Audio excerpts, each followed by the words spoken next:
All right. Hello and welcome to this video. It's actually a first for me on my channel because, as you may know, if you've followed my videos so far, I've primarily been doing some commentary on games that I've played. But this time, for the first time for me, I'm actually doing a deck tech. And not only a deck tech, but the deck tech from Konrad, who won the Battle Hardened on Mario just, a week and a half ago. And yeah, Konrad, welcome to my YouTube channel. Welcome to the Deck Tech. Thank you so much for having me. It's a pleasure to be here. Yeah, definitely. It's a pleasure to have you on. We started connecting a couple of weeks before the calling in Copenhagen, right? Where you were so kind to answer some of my Mario questions in the Assassins Discord. And then we started talking, comparing our lists, also testing a little bit together. And then we met in Copenhagen. How did that event go for you? Well, in short, it didn't start out very well. I Hmm. went 1-3 in the Friday warm-up tournament. Didn't feel good about myself. Didn't feel good about the deck, and I felt like I didn't have a plan into anything really. Then I went 4-3 in the calling. I think I played all right. Made a couple of mistakes here and there. Hmm. Didn't feel like I can't say I will deserve to go day two based on my play that day. And I considered if I even want to play the battle hard the next day. And it turned out the battle hardened was my tournament Yeah, apparently. Uh, definitely. and I had put together a good run. Of course, I had some gem luck, as you're supposed to, Yeah, but I think I also played very well. And yeah, in the end, definitely. things turned out very well for me. Yes, I mean, you won the Battle Hardened. Congrats on that. And so we'll go into that obviously in a second. Maybe quickly to also share from my end. I didn't play the Battle Hardened because for the first time ever, I actually made day two at a calling. Very briefly because I ended up 5-2 on day one and then actually managed to get 8-4 in total. Ended up on 30th place. So not only first day two for me, but also first time cashing an event. So yeah, overall, I think a great show up from Mario on all ends. And so, Conrad, what we're going to do is obviously we'll at first look a little bit into the deck list that you played at both the calling as well as then the battle hardened in Copenhagen. Talk through some of the card decisions you made. We'll compare it a tiny bit with the list that I played. I played almost the entire list from Dan Rutkowski, which he piloted at the Battle Hardened in Kansas City. Obviously, we'll talk about the elephant in the room, which is the banner restricted announcement that hit us this week and how this will change the Mario lists going forward. We said we're going to talk a little bit about some important callouts, some of our favorite plays, right, that you can do in Mario, and then briefly go into both our tournament runs, share some of the most important plays we did, some of the matchups we had, and yeah, that's it. Then it's a wrap. Sound good? Yeah, sounds good. Perfect. Then let me briefly switch over to your deck list. And yeah, maybe Mhm. you can tell us a little bit about the concept of the deck. Like, why did you choose this version of Mario? Yeah, I think leading up to the event, I did some testing against supposedly bad matchups like Gravy. I had a hard time beating Verdance. I had a hard time beating Victor. Mhm. And I wasn't sure Victor would be a deck to beat in the event, but it really bothered me. Like I felt like I didn't know how to handle those matchups, and a friend of mine told me like you can't play fair and expect to win those games. Yeah. And what he meant by that is I'm supposed to like set up more sneaky plays using attack reactions to get through. I can't really, if I, for example, like pitch blue to send the CNC, Mhm. it's in a right play, but it's somewhat fair. Nothing else will happen if your opponent blocks with two or three blocks. That's my turn. It's a lot harder for them to know how to react for me react with me sending like a random stealth with 4 more cards in hand and arsenal. So I knew I wanted a lot of attack reactions, mainly just the nick, and take up the mantle, because those are like a step above in power level. Yeah, sure. If take up the mantle turns out to be bonds number 456, it's a really good card. And just the nick is just pure power. When I get to give something +5, it's such a big boost to an attack, especially if I can pair it with like an irrelevant on-hit effect, like with Bonds of Agony or Persuasive Prognosis. And since I knew I wanted to play these 2 attack reactions that could only target stealths and mainly stealth with 1 power, I decided to dedicate all my blue spots to exactly that stealth with 1 power.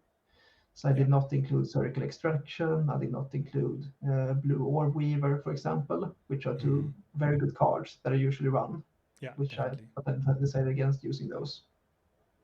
Yeah, it makes sense, because obviously otherwise, sometimes you draw these hands where you have just a nick, but then your stealth cards are just like not an option for this to target, right?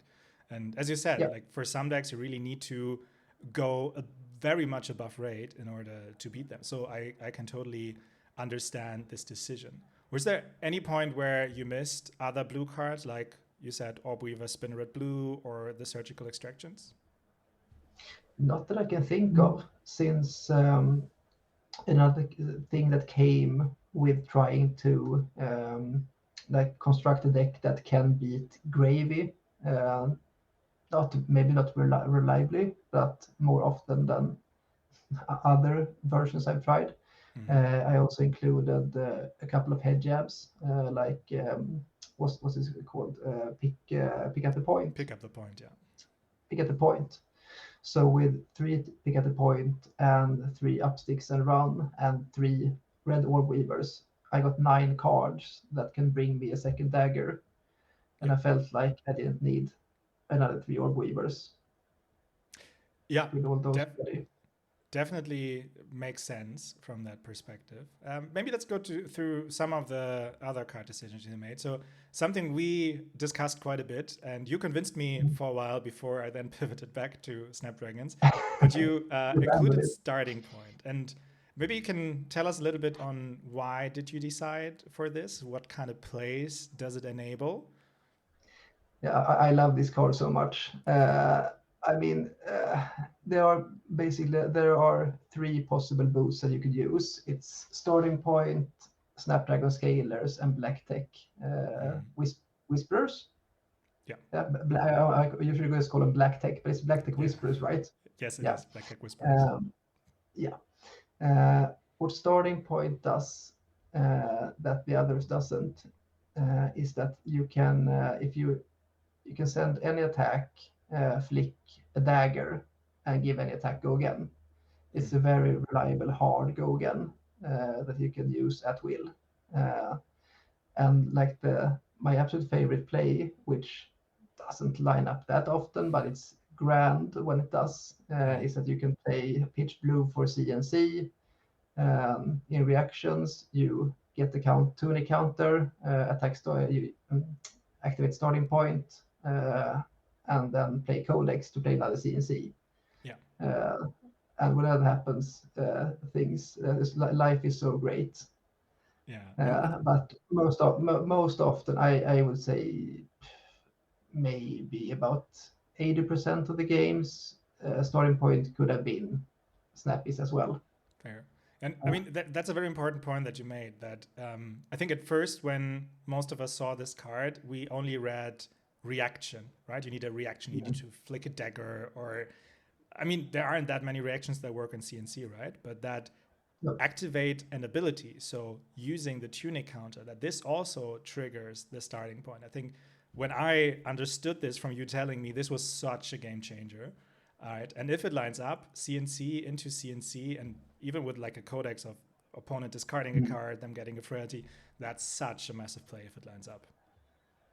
Yep. But it turns out either boots are activators for bonds, or like one third of the activators for bonds, and I think that was the most common play line during the tournament. And when you're considering that, there's a strong argument for using Black Tech Whisperers instead because they have one block.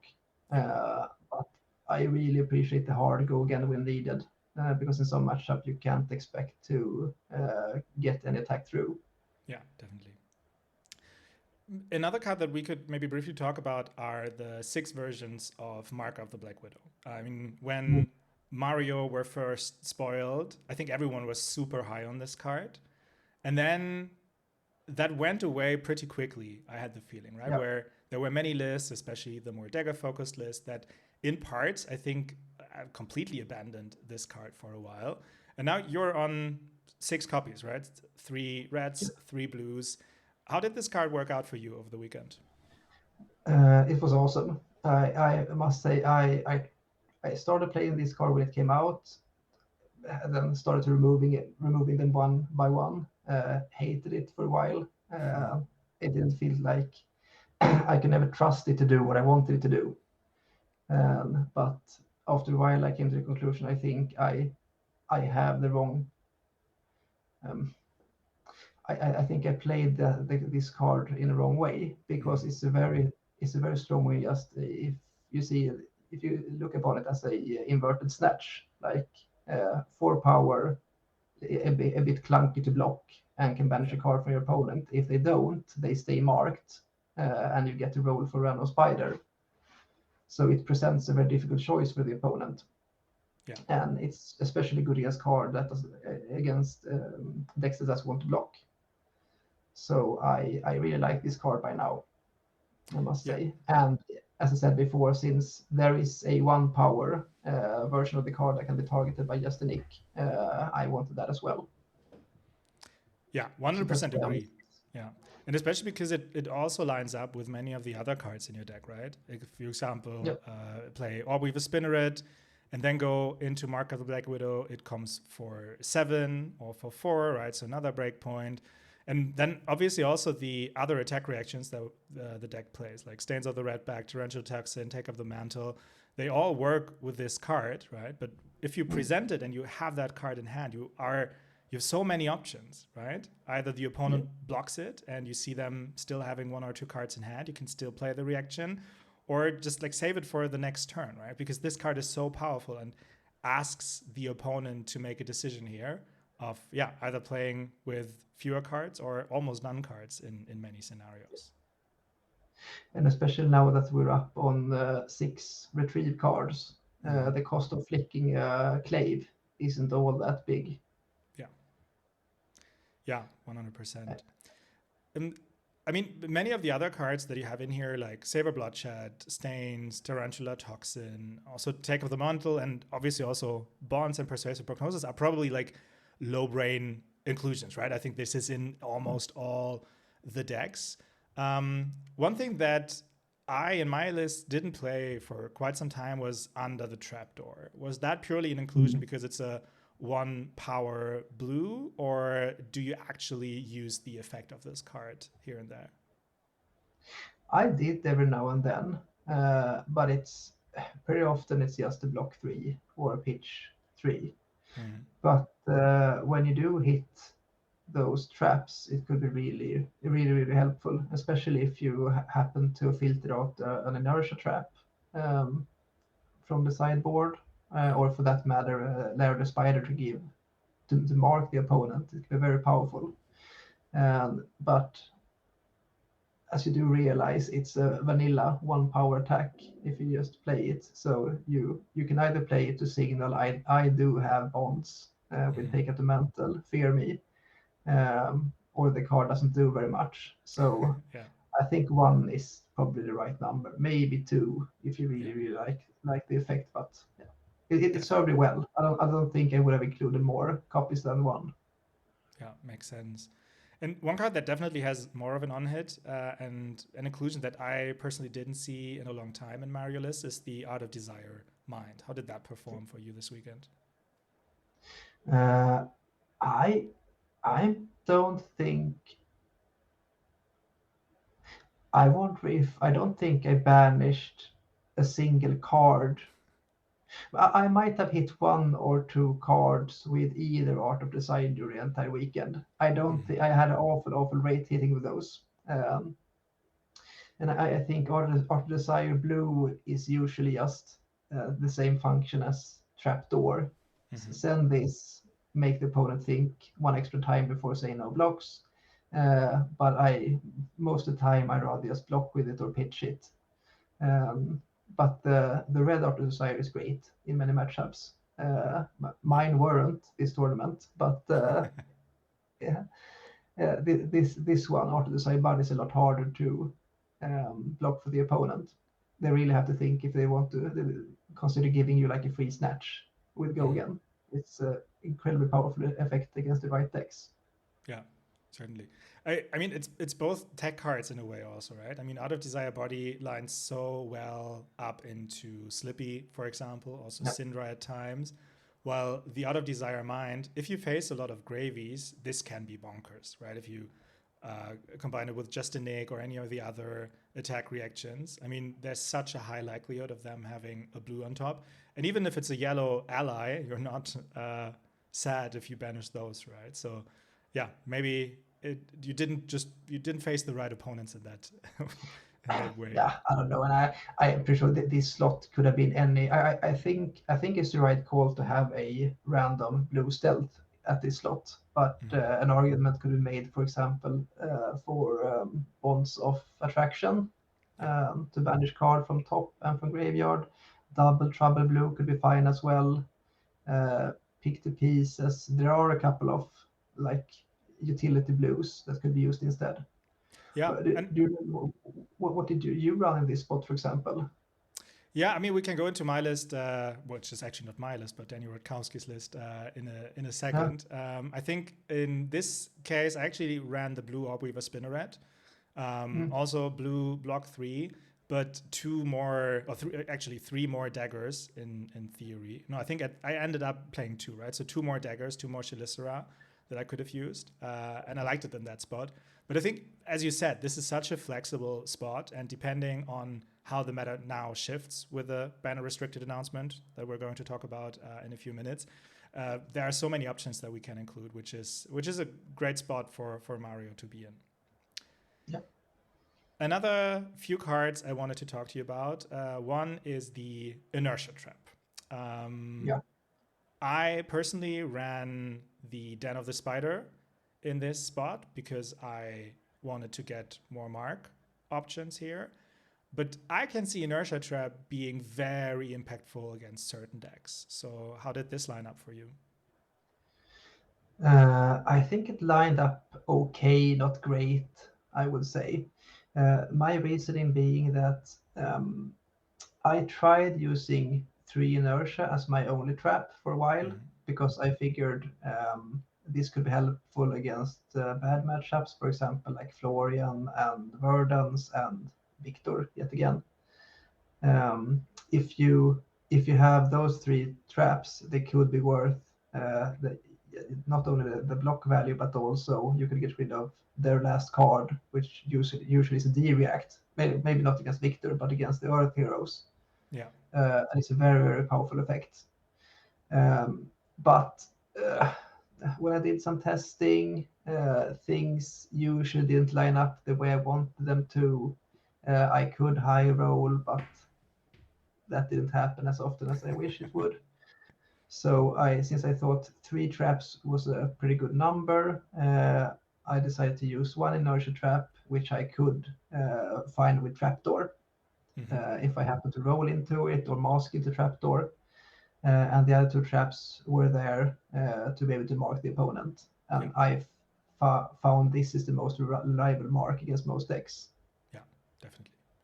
Yeah, also in my experience, Lair of the Spider usually lined up quite well, and I was, in most cases, happy that I drew it. But also Den of the Spider for me performed quite well, especially against, like the decks that increased the power.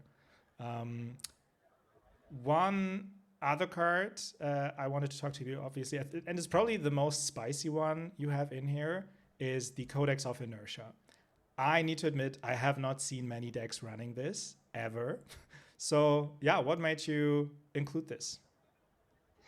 I think this, I shouldn't take credit for this idea. There was actually Emad Kashi, a really good British Mario player, who has been really helpful, both in the Assassin Discord and also in the DMs, talking about how to consider different plays and like play style with Mario.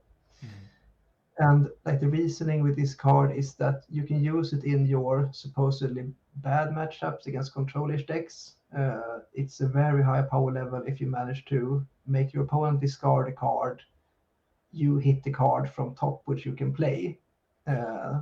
Can set up some insane plays. Like you can basically time walk them if they discard the card they want to play or their mana source to Mm-hmm. that they would have needed to play that card, and they also had to return the card at the bottom of the library at the end of their turn. There are some insane spikes if you in Magical Fairyland if everything goes in your favor. Yeah. And I would say this card performed okay, not great. Mm-hmm.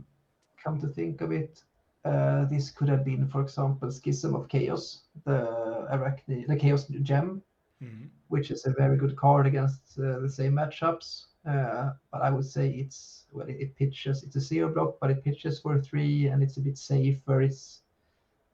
I think it's easier to use most of the time. Yeah, exactly. Yeah. I love that card as well. Yeah. Me too. Uh, but I can also see an argument for those two slots being, for example, Scar Tissue, Mm-hmm. um, because I would use them in the same matchup. It's something to make things go through the opponent's defense. And I think Scar Tissue is a lot easier to use Yeah. than Inertia Trap. Yeah, Inertia, Codex of Inertia. Codex Inertia. Yeah. Yeah. I mean, the Codex has the upside of it being a yellow, right? So it can also pitch into your dagger. The ponder is nice at the end. So I'm very interested in testing this a little bit more to see how it lines up. But yeah, let's talk about that in a minute when we have the banner restricted announcement to discuss. You went for the Battlefront Bastion as poppers in here. There's also obviously the option for Wage Gold as a universal card. What made you Yep. select Battlefront Bastion in this case? Well, Wage Gold has the universal thingy going for it. You can pitch it to any spider form. And if you have, for example, Bastion or Blanche in this 7 power popper spot, you can happen to draw those and get punished because those are 2 blocks and you can't pitch them for spiders. Mm-hmm. And Wage Gold doesn't have that problem. I also considered Blanche in this spot. I have played before, but I felt like Blanche never did what I wanted it to do. In the perfect scenario, it could be great, like shutting off colors for Gravy, for example. It could be useful against Prism, both as an popper but also as an attack to get rid of their Gogan. But it never functioned the way I wanted it to. Okay. So the big thing about Bastion is that if you play against, for example, Slippy, and they put down a stealth attack, you can put this in front and be safe from flick into take up the mantle. And I think Mm-hmm. that's the main strength. It's a good dagger block as well, but it's a great feeling to know that you're safe from flick mantle, and Bastion solves that as well. Yeah, yeah, that's a good call out, of course, here. Yeah, I mean, luckily there are a lot of 7 power options now that we can put into these decks. Yes. I would love to quickly discuss with you the 6 agents that Mario can transform in. First of all, which of these performed well for you? Which was maybe the downside of it? And was there any like active play that you regularly did to transform in one of these to enable any of your plays? Hmm. In a vacuum, I think Orb Weaver is usually number 3 is usually the best one, because if you can pitch any assassin card to get the free attack with a graphene. What's his face? Calicera Yeah, sure. graphene thingy, Yeah. the I think dagger. no one knows how to pronounce it properly. Yeah, yeah, the graphene giraffe. Yeah. You get 1 damage from the graphene itself. You get the +3 buff from Orb Weaver, and you also get 1 damage from the flick. So it's any card turns into 5 damage with Go Again because the opponent is marked when you turn into this. So that's a very powerful effect at pretty much any state of the game. But I would say the one I mask into the most is probably either Redback number 4 to get hard Go Again. It's very good to have with bonds, for example.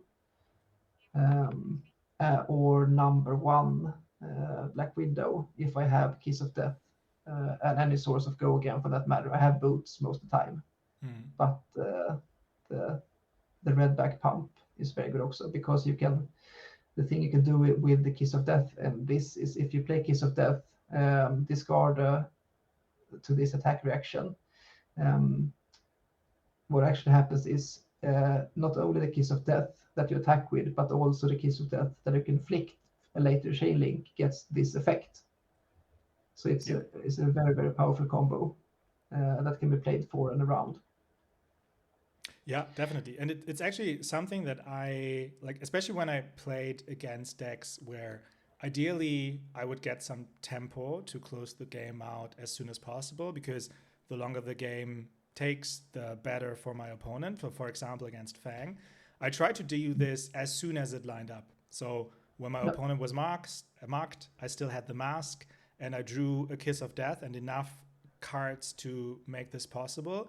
I would use this immediately. I would block with my mask to transform into Black Widow and then do what you described, Kiss of Death, pump it with a Black Widow reaction, give it Go Again in some form, and then flick the Kiss of Death on the second chain link to, first of all, in most cases, I would say it makes them block, right? So maybe they block out the first. Ideally, I get through and they need to banish a card, and then due to the flick, they need to banish a second card. And especially against decks like Fang, or sometimes even Slippy, I think, this can really put you up for success, right? Because you create a lot of life buffer ideally, and you kind of negate their next turn in many cases. Against Fang, sometimes it even resets their fealties, which is amazing in that case. And so that is actually where I use this pretty aggressively to separate my opponent and myself a little bit. Yep, it's really, really good. And I have to give a shout out to, I mean, any spider except maybe number 2. Number 2, sorry, but you are the worst one. Yes, I hate to break it to you, Thunderweb is the worst one. But the trapdoor, I think, is getting a lot of flack. It's one of the best ones, I would say. Of course, it's when you get this at the wrong moments, it can lose you the game. Yeah. But it's so powerful to just get a free trap out of nothing. It's a very, very good spider, and I'm rarely disappointed getting this.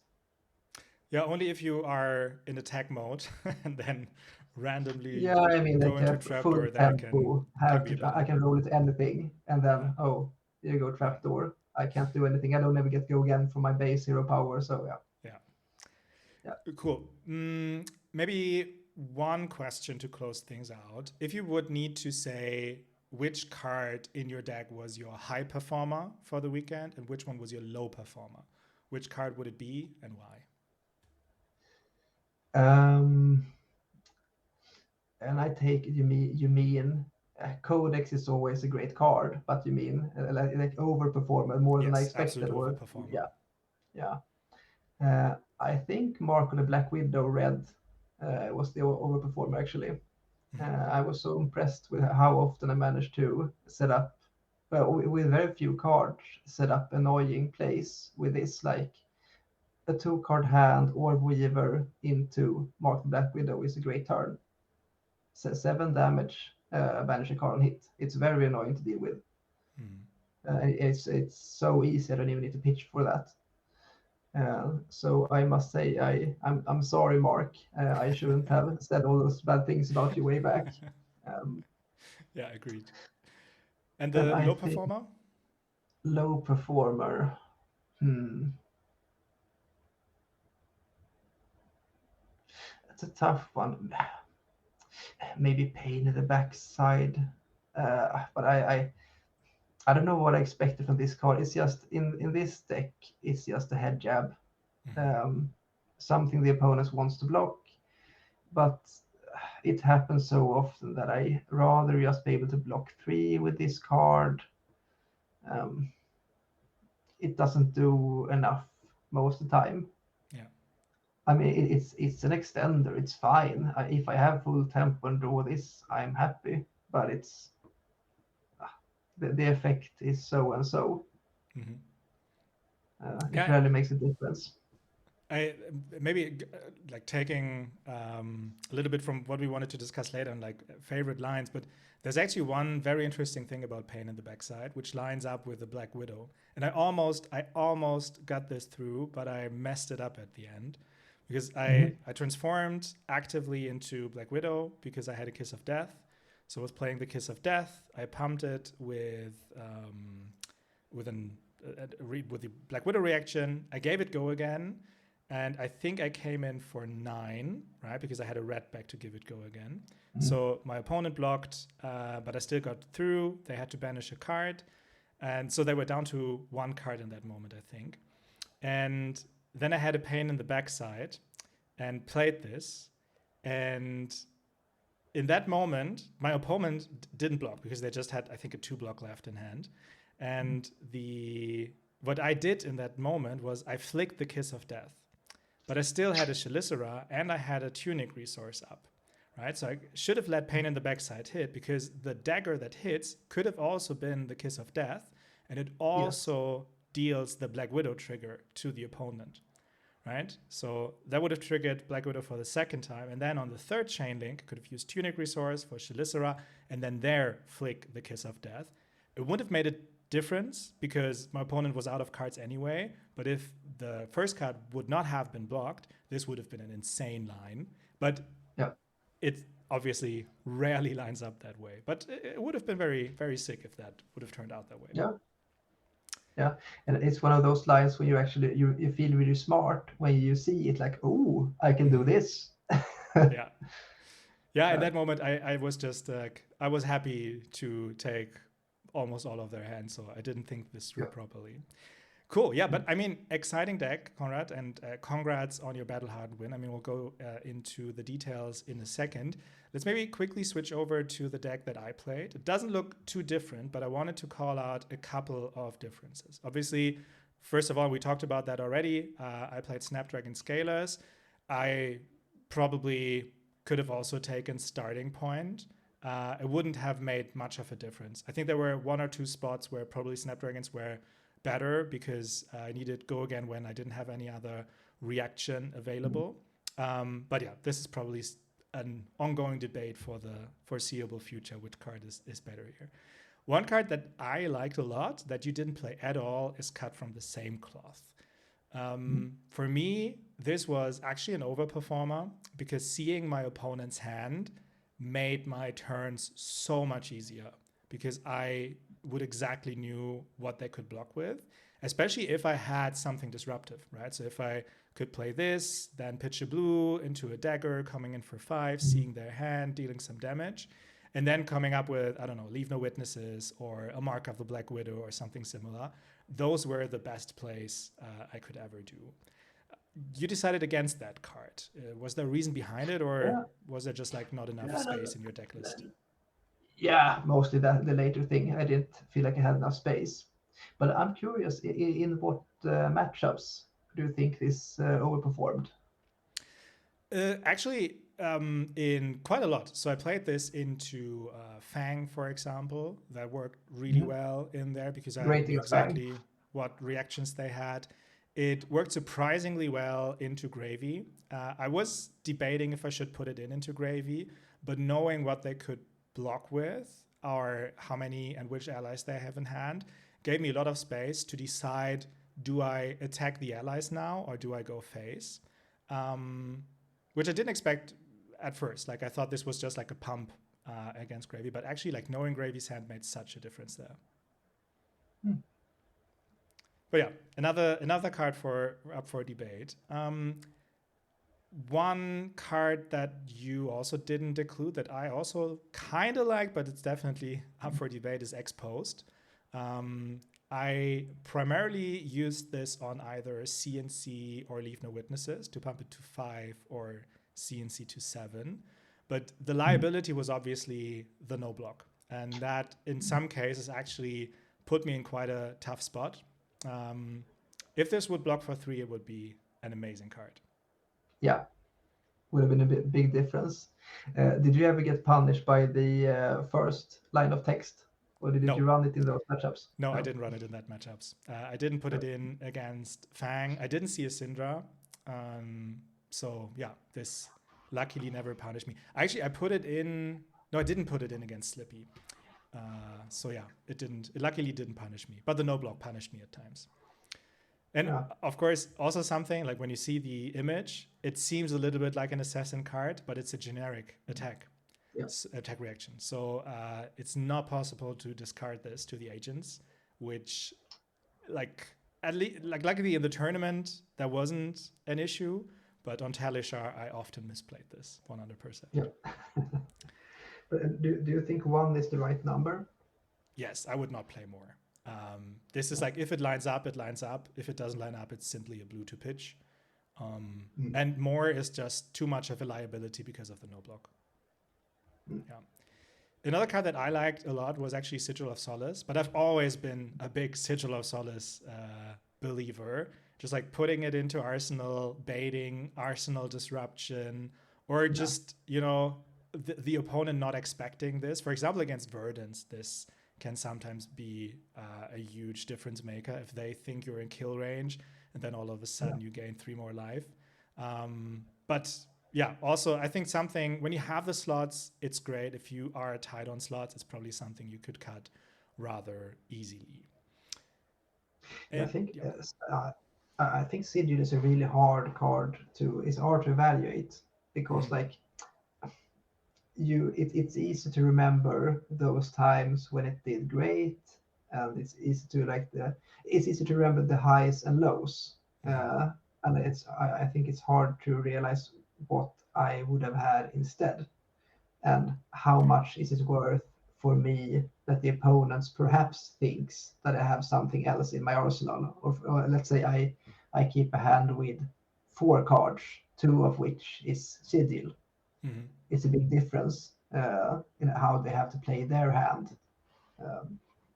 But it's also hard to put a number on how many points that is worth for me. Definitely. But I think especially right now in the meta, there's such a focus on Arsenal disruption. I mean, there's probably no deck right now that is not playing any number of CNCs. Then you have obviously the Assassins with a lot of Arsenal disruption.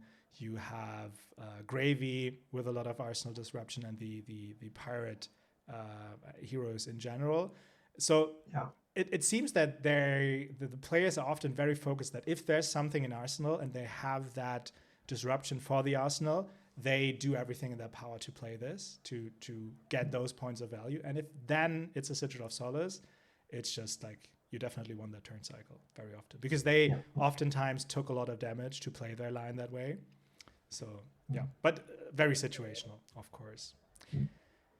Maybe talking about my high performers and low performers. On low performers, I'm actually similar to you, not 100% decided.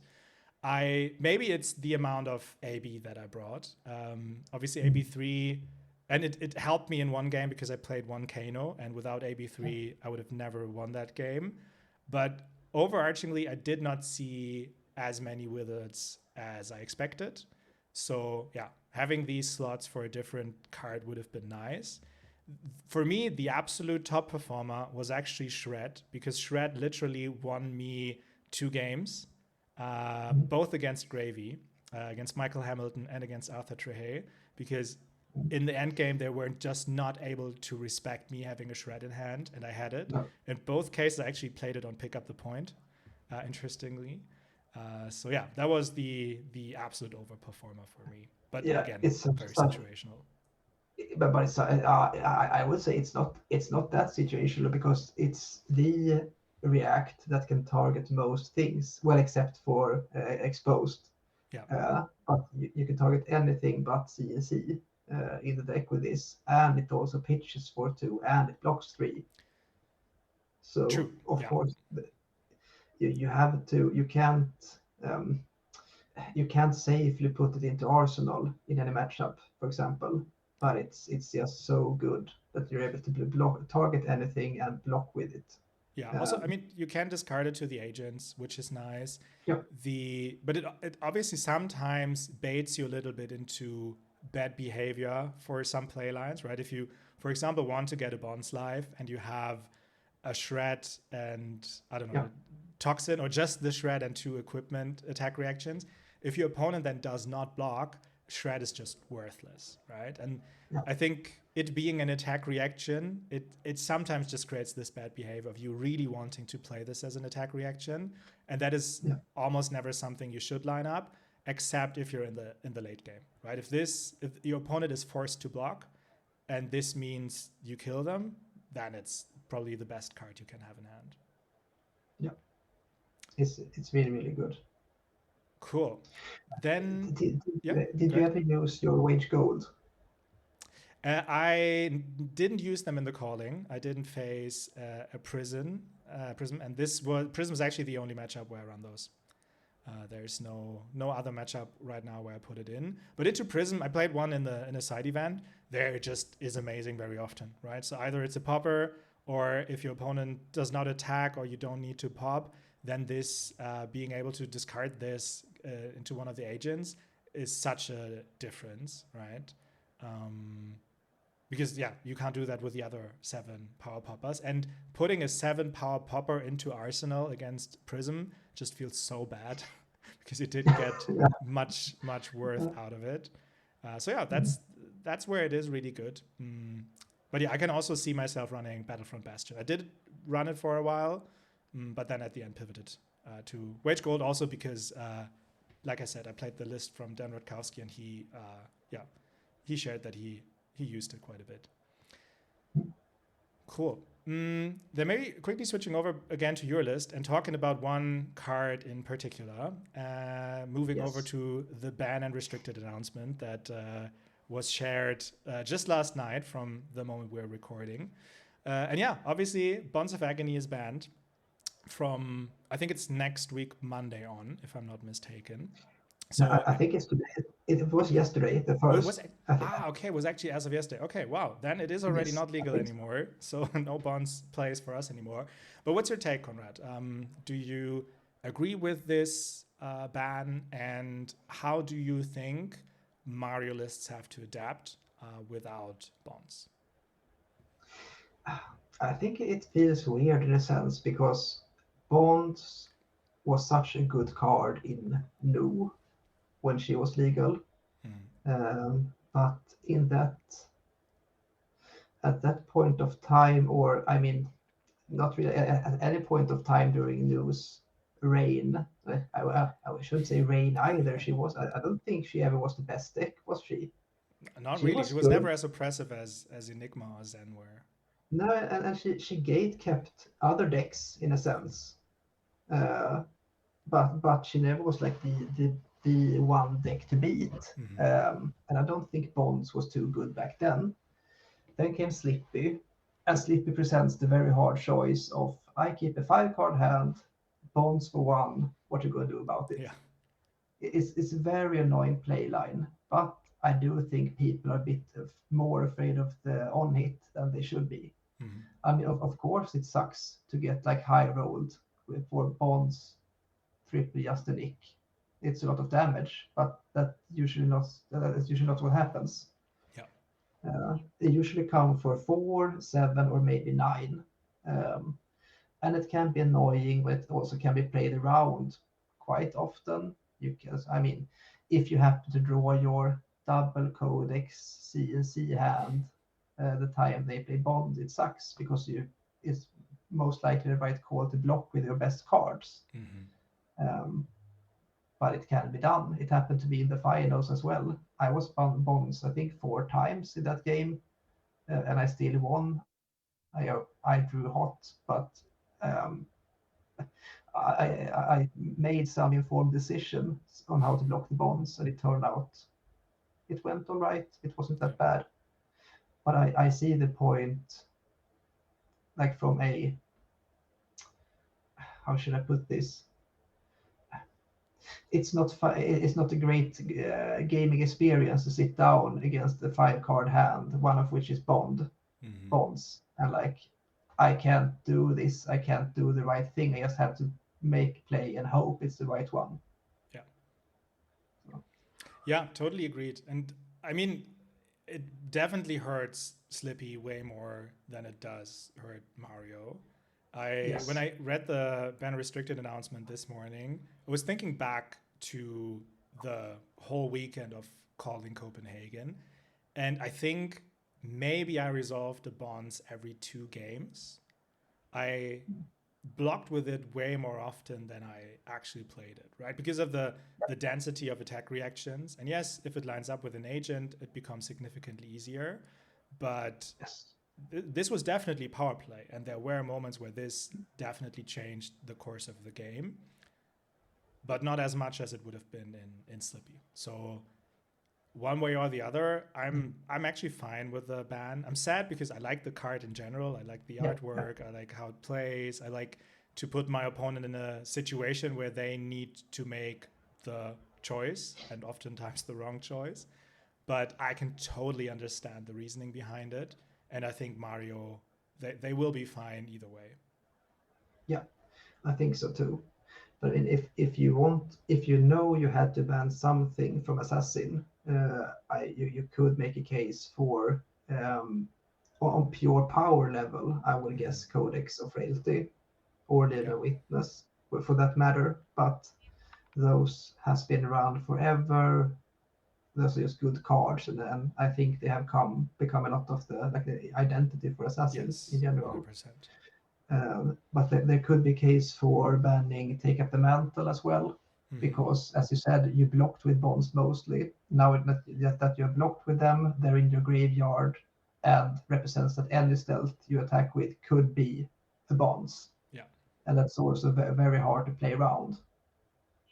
Yeah, it's basically impossible, I think. I mean, especially if your opponent, or like you as Mario or Slippy, put a bonds into graveyard early on, right? One of the first few turns, you need to fear this almost every stealth attack that comes in, that this might be a bonds of Agni. So there's basically no way of playing around it anymore. And that made some games just very unfun to play against. Yeah. So, I see the case for that. But I think, speaking of, you go ahead. Yeah, I mean, let's pivot over to see how do you think that Mario decks will change now that Bonds of Agony is gone? Will it be still stealth focused, or will it pivot more into a dagger direction? I already read the new nickname of Wario on Discord. So what's your take? I can make a guess, but I'm not great at predicting things. But I would expect that since Slippy takes a big hit in getting bonds banned, the number of Slippy will probably go down, and that in turn would mean that Mario loses one of their absolute best matchups, but they also lose a bit of the need for stealth cards. Because if you don't build your deck to beat Mario, to beat Slippy, you don't need that many stealth cards, and that will probably move Mario in a more dagger-oriented way. And if you're about to use daggers, you might as well use other blues like Surgical Extraction. You could get better attack reactions for your daggers, like To the Point, Scar Tissue, cut to the chase. Okay, cut for the same cloth. I mean. I mean, there are more cards that could be included. Yeah, I think also it might really go back to a more dagger focused version, like the one I played before, which was very close to what Tao Tao played at the Pro Tour in Singapore, right? With some scar tissues, to the point, and then, as you said, cut from the same cloth, but also the other pumps up front, as well as surgical extraction. I think this actually might be a very good list. And also, I mean, what I'm afraid of with the change in the ban restricted announcement is that Florian will see a lot more play. And with a stealth focused build of Mario, that is just a very, very miserable matchup. But when I played the dagger focused list, it was actually manageable. Still not an easy, not a good matchup, but it was manageable. And yeah, so maybe this is our answer for now. What I'll need to figure out is there still room for Take Up the Mantle in this list without bonds in it, especially if you're dagger focused? Maybe, maybe not, but the number of stealth card is so low in this version of the deck that this is probably one of the cards I will cut first, which will pain me because I really like that card and how it plays, especially considering how much retrieve we have. So maybe it's not a 3-off anymore, but more of a 1 or 2-off to like put in some spice. A little bit like you said, the Just a Nick where in your version of the deck. So yeah, that's going to be very interesting. Yeah, and what is so unfortunate about Mantle is you can't target your Graphenes with it. It would have been so helpful to be able to, if you could buff them even for 2 to get rid of this card with the bricks, it would be something. But this is one of the cards that most often loses me the game because I stick it in Arsenal and never gets a good opportunity to use it. Yeah, definitely. I think I remember even harder than Shred. Yeah. At first, there were some lists that were playing Mark of the Prey, I think the name of the card is. There was something where Take Up the Mantle was actually kind of nice because like if you needed to hit them for damage but still get the mark through to like transform, that was kind of nice. But I mean, there's so many options and we're just starting to figure out how the list can change. I mean, the ban restricted announcement is not even 24 hours old as of this point. So yeah, let's see how this will change the meta. Before we leave the deck lists, are there any like favorite plays or lines that are not so obvious that you play quite often and that you want to share with the folks viewing this video? I don't know if it's like particular lines. We talked about some with like Kiss of Death synergies. But I think there are a couple of pointers that I would like to like give to any newer Mario players because I didn't realize these when I started playing. I found out and I felt like I really upped my game using those.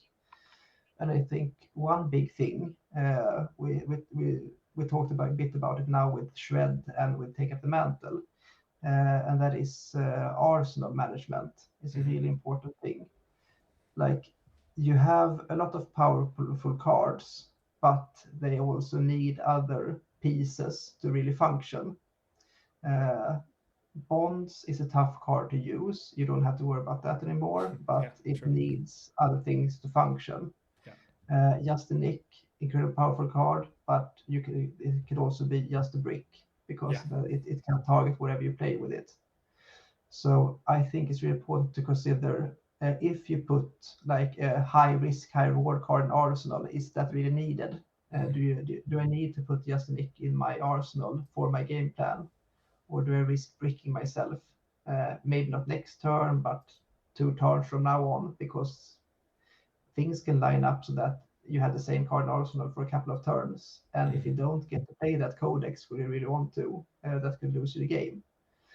So I would say like cards that really are premium to put in Arsenal are like the 0 costs, no condition, go again. Like Orb Weaver, Saber Bloodshed is probably the best one in the deck. It's so good to have a 5-card hand beginning with Saber. Oh yes. And I think we haven't talked about this card because it's just so great. It is, yeah, but it's also oftentimes a must include into the deck. So I hope that everyone has played with this already. But share something about this card, please. Yeah, but it's just, I think you guys can figure it's just so great using. But I mean, it costs 0. So if needed be, you can just play to empty your arsenal. You probably won't do that, but it can be done. But like Orb Weaver, Save a Bloodshed, even Upsticks, and the head jabs are great arsenal targets because those are extenders that can really make tough decisions for your opponents, especially if you are in a spider form. Yeah. So I mean, many play lines that end up with me turning into random spider and having one of those in arsenal is looking really, really good for me. And even though people run a lot of arsenal destruction, it's usually worth taking that risk to be able to have one of those incredibly powerful turns. Yeah. Because if the opponent sends vanilla damage at you and you get to pay 5-card hand with one of those buffs to begin with, and in a spider form, things are looking really good for you. Because they won't have a good turn.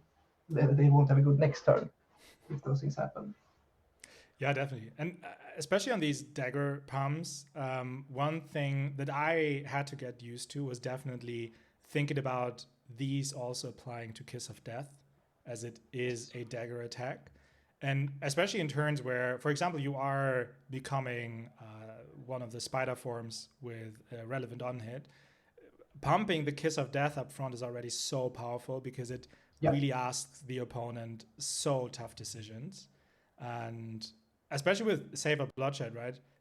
Opponent is marked, you do Save a Bloodshed into Kiss of Death, and then Kiss of Death comes in for 8. 8 on hit, lose a life, on hit, draw a card, on hit, go again, is just so insane.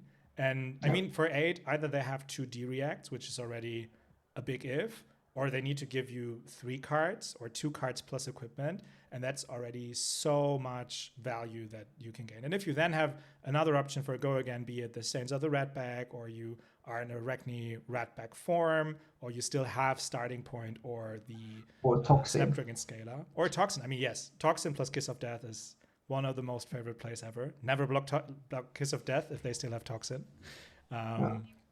Yeah, there are so many great lines.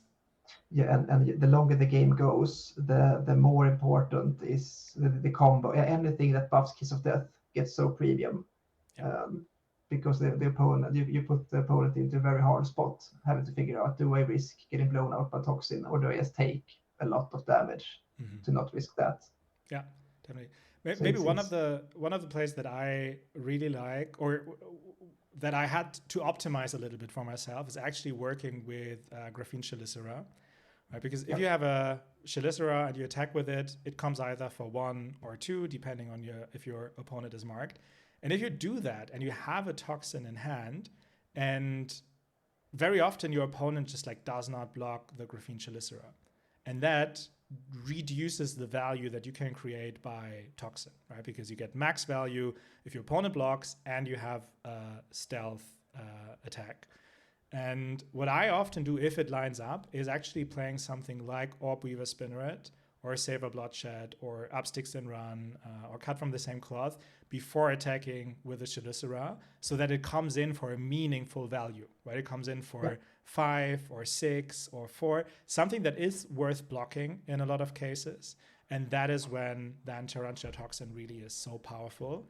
But it's also, sometimes it can be quite complicated, right? If your opponent does not block, but they want to block with an attack reaction, you holding out long enough for them to play the defense reaction first is really key to get the max value from Tarantula Toxin. And there were some lines throughout the weekend where I was just too rushed, and I played this before they played their defense reaction to cash in at least 3 value. And that is something I definitely need to continue optimizing in my play. Yeah, it's really important. It makes a big difference if the Toxin is for 3 or 6. Yeah. It's a big thing. Cool. And I also think a good thing to know about graphene as well. When if you can put it up on screen, it says when this attacks marked here, this gets go again. So you can't mark the opponent to give this hard go again. But if you are Arakni base form and you happen to hit the marked opponent, you will get go again from the Arakni, and that actually comes up quite often, I would say. Yeah, definitely. Because you can flick a dagger to give this go again, like buff flick a dagger to buff this by 1, give go again. And since we run so many retrieves, you can do that quite safely. I mean, perhaps you don't want to, but it can be done, and it's still a good extender. It's 1 resource for 2 damage. I think that's definitely. fine. And it's also something where you really need to cash in value often, right? I mean, sometimes it is intriguing for the opponent to be marked and you transforming into one of the agents. But if the opponent is marked, you have a Shalissera on board, you have not attacked with it yet, and you have a resource floating or you have a tunic resource, it's just so good to attack them for 2 more damage. And then not transform if it hits them, or if they block it out, you can still transform. But maximizing the value you get from Shalissera is so important. And sometimes what I noticed in my play is that I was too hesitant flicking this and not paying good enough attention on how many Orb Weavers I still had in deck, especially in the late game. And then there were situations where I still had Shalissera on board. I drew into an Orb Weaver. I was not able to flick the Shalissera before playing the Orb Weaver, which lost me another damage, right? So this, again, is something we really need to get used to in order to maximize the value from it. Yeah. And I think I wouldn't expect this to be true, but I think I'm more comfortable throwing away my second clave than throwing away my only graphene. Yeah. Because any spider form and many buffs can target graphene. Everything can target Hunter's Clave the same way. That's true. At the same time, I put myself into some very tough spots in quite a few games, not necessarily in the calling, but in side events or in Talisha, where I was too aggressive flicking my clave and then not seeing any retrieve. It was actually on the Friday event, I played against Imad Kashi, so we had a Mario mirror, and I think I was in a good spot. I was quite ahead. And then I wanted to connect a Mark of the Black Widow. So I flicked the dagger. I flicked my last Hunter's Clave. And it hit them. It gave me go again. Kashi had to banish 1 card. And I think I still had like 5 or 6 retrieve cards in my deck. And I was very positive. Well, in the next few turns, I will be drawing 1. And then I think it took me 6 turns or 7 turns to draw another retrieve card. And there was actually one line that Kashi shared with me afterwards that I like, and it's now part of my repertoire. But the Black Widow gave me go again. And I had a Codeex in Arsenal, and I had a Tunic resource up. But I didn't have a Leave No Witnesses or any other good card in Grave. I think I still played it for a Kiss of Death. But what I should have done instead was play the Codeex, pick up the point, attack with it for 3, and use the Tunic resource to pay for the retrieve. Then I would have had the Clave back again immediately. But like selecting a pick up the point from a Codex just didn't cross my mind, because usually I want this to be a disruptive attack. But there, I think if I would have played it that way, I would probably have won that game. Yeah, it's a really strong play. So I would never take out the last pick up the point in any matchup, because it's so nice to have that lying around. If you really need to retrieve, you can get it from the Codex. Yeah, definitely. Like 1 pick up the point is definitely the minimum that you should play in most matchups. Awesome. Are there any other lines that you want to call out, or should we move over to your Battle Hardened run? I can say something in general that it's really helpful to improve at the game if you let other people watch you play and come with some feedback questions. Like if they just have you explain why you made the choices you did, could be really helpful to reconsider. And I think it's really important as well to it's helpful to see footage of yourself playing. Like that you can use, for example, OBS or any other client to make a screen recording when you play on Talishar. And there are many lines that are a lot easier to see if you can see a couple of turns in a row, because it's easier. It's easy to just get stuck in this turn cycle, then this turn cycle, then this turn cycle. But if I arsenal the wrong card here, or if I could have arsenaled something different here, that could have made a big difference over here or next couple of turns. And small things keep on adding up because Mario, it's a really fun deck to play, but it Oh yeah. usually doesn't. It really punishes you if you play poorly. It can make you lose games. It doesn't forgive if you mess up. So it's really helpful to see a couple of turns in a row. So Yeah. just try out making a screen recording of yourself playing. I think it's a good thing. I mean, that's my life right now, right? With this Yep. YouTube channel where I Yeah. record myself and then review the games a couple of days later. So yeah, I can definitely attest to that. It makes such a difference. And within a few weeks, I improved so much in my game. Just seeing the mistakes I make or rewatching it and just seeing some more obvious lines, it made such a difference. So yeah, can Yeah, highly recommend it's a that. very big thing. And I also Cool. think that you are, well, this is the last one. When you're playing Assassin, it's really easy to like fall into, if my opponent only does this thing, I have this great turn. But if they perhaps block more than you expected or less than you expected, it's easy to IP yourself. So in many cases, it's safer to just you can block with just a nick.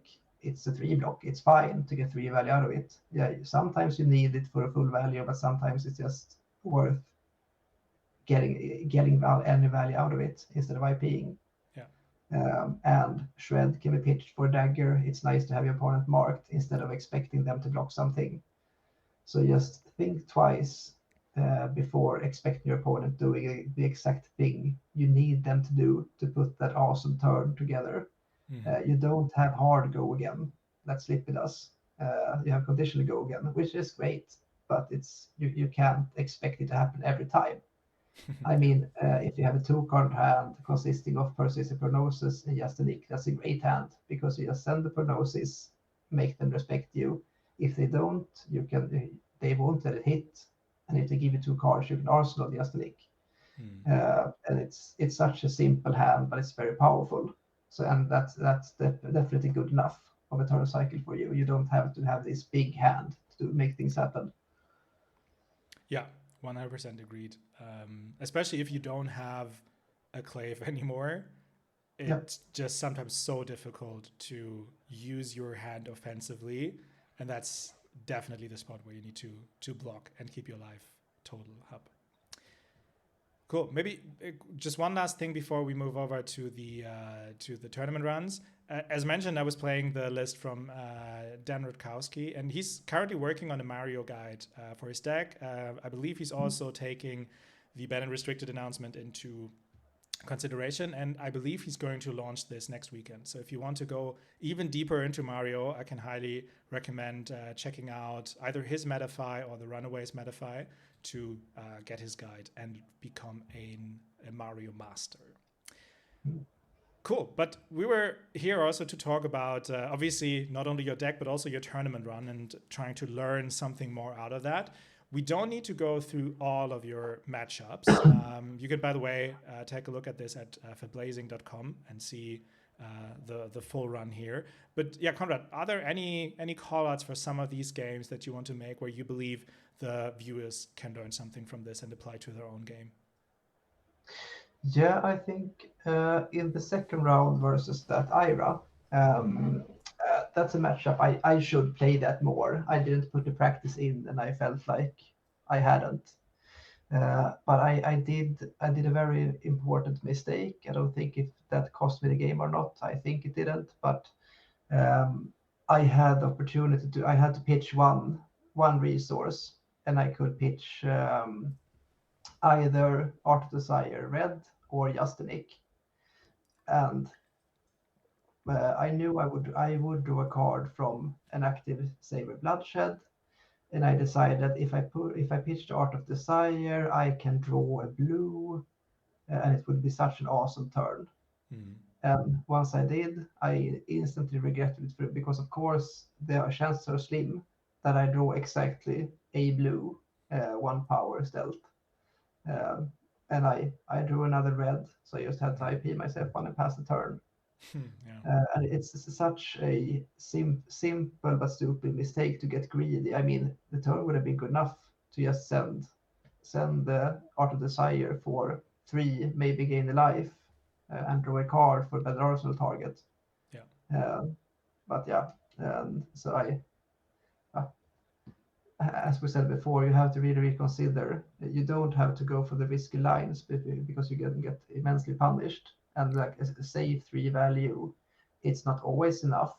But unless you're really far behind and know the matchup is unwinnable, you don't have to take those gambles. It was just a bad play. Yeah, 100% agreed. And sometimes it's just better to block with this card before than betting on it, becoming more powerful by whatever you draw from Art of Desire or Save a Bloodshed or anything. Yeah, 100% agreed. Yeah, at that occasion, it wasn't the deck bricking me. I bricked myself. It was my bad. I shouldn't have done that. So I can't say I'm not lucky. It was my own fault. Yeah. At the end, it turned out well, right? I mean, you lost that game, but maybe that put you exactly in the spot to then win the whole tournament at the end. Yeah, everything worked out. So I think it's important takeaway, as I said before. Mario usually doesn't forgive you if you mess up. You have to do things mostly right at least. Yeah, But definitely. the tournament in general, as we can see, I played against, first round was against a Slippy, a friend of mine, unfortunately. I am favoring the matchup, and I managed to squeak that one out. Round 3 was versus a Dorinthia. I think they do have the tools to beat us, but I think we are favoring the matchup. And how you usually want to play versus Dorinthia in with on and off turns, because they want to make you block their Dawnblade. This was Dawnblade Dorinthia. They want to make you block. If you don't, they usually IP themselves. So every now and then, give them a counter on the sword, and then you swing back for a big attack. And wherever you have to, you can put your whole hand in front of the sword. And sometimes you get punished, but you usually don't. Yeah. So it's usually fine. I faced a couple of Osilios. I don't know if we're favored into that matchup, but I think it's fine at least. It depends on who. If they natural draws the maybe not combo, but if they do pick up Gone in the Flash with a couple of good attacks or are able to send Mind Warp and Etchings to gain card value, good card advantage, I think we're in trouble. Yeah. But in I think every general, deck I is in think trouble then. yeah. But I think we're generally favored into those. I usually present AB0. Interesting. And, because they are I, I think it's easier to make use of my equipment other ways than pitching to spell void. Maybe if I did run the AB chest piece, Black Widow, whatever it's called, you can run that instead of Tunic. Yeah. It might be case for that, but I wouldn't use headpiece or feet instead of the ones I use now. Yeah. And I mean, it often has such an impact on your turn, right? I mean, if you use the blue, often that's your pitch card that you need for daggers or I don't know, retrieve or whatever. And then if you use a rat to pitch into Arcane Barrier, I mean, yes, it saves you 1 life. It rarely negates the on hit if it's a Mind Warp or anything, and it takes away so much power from your next turn. As I don't know, if it's a front pump, it takes away 4 value from you, or even if it's one of the other cards, it takes away so much value. So I can see playing AB0, but I mean, it feels weird to begin with, and you need a few rounds to test this. Also against Verdants, I think there are ways where you can play AB0 and just go aggressively, but it takes some getting used to. Yeah, it's a different ball game than when you have AB2, for example, in Verdants. But the Syndra was he presented different equipment that I'm used to. He used the Mask of Pouncing Lynx, and I don't remember whatever their feat. I think it was a Tiger Maker feet and Tiger Maker hands. No, not hands, flick knives, but Tiger Maker feet.